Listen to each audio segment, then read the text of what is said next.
ரொம்ப நாளா வாங்கணும் அப்படின்னு ஆசைப்பட்டுட்டு இருந்த ஒரு பொருள் ஃபைனலா வாங்கிட்டேன். ஸோ என்னது அப்படின்னு பார்த்தா காஸ்ட்லியான பொருள் அப்படிலாம் எதுவுமே கிடையாது. நீங்க இப்ப பார்த்துட்டு இருக்கீங்க இல்லையா? அந்த ஆப்ரான் தான். எனக்கு ஆப்ரான் போட்டுட்டு ஒர்க் பண்றதுக்கு ரொம்ப பிடிக்கும். மெயினா இது ஏன் நான் வாங்கினேன் அப்படின்னா, சிங்க்ல வெசல் வாஷ் அண்ட் பூஜை சாமான்லாம் வாஷ் பண்ணும்போது எனக்கு அது சாய்ஞ்சு சாய்ஞ்சு ஒரு மாரி ட்ரெஸ் எல்லாம் ஒரு மாரி டர்ட்டி ஆயிடும். ஈரமாவும் ஆயிடும்.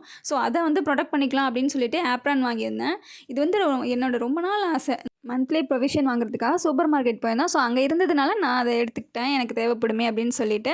ஸோ இன்னைக்கு வந்து கிருத்திகை. அதனால வீட்ல கொஞ்சம் ஒர்க் அதிகமாவே இருந்தது. பூஜை சாமான் எல்லாம் கிளீன் பண்ணிட்டு, சாமிக்கு பூவெல்லாம் வாங்கி வச்சிருந்தாங்க அத்தை. ஸோ அதெல்லாம் எல்லாரும் சாமிக்கும் வச்சுட்டு, சாமி கும்பிட்டு முடிச்சுட்டு, சட்னிக்கு வந்து கார சட்னி பண்ணிடலாம் அப்படின்னு சொல்லிட்டு, சின்ன வெங்காயம், காஞ்ச மிளகா, தக்காளி, உளுத்தம்பருப்பு, புளி இதெல்லாம் வதக்கி எடுத்துக்கிட்டு, மிக்ஸியில அடிச்சு எடுத்துக்கணும்.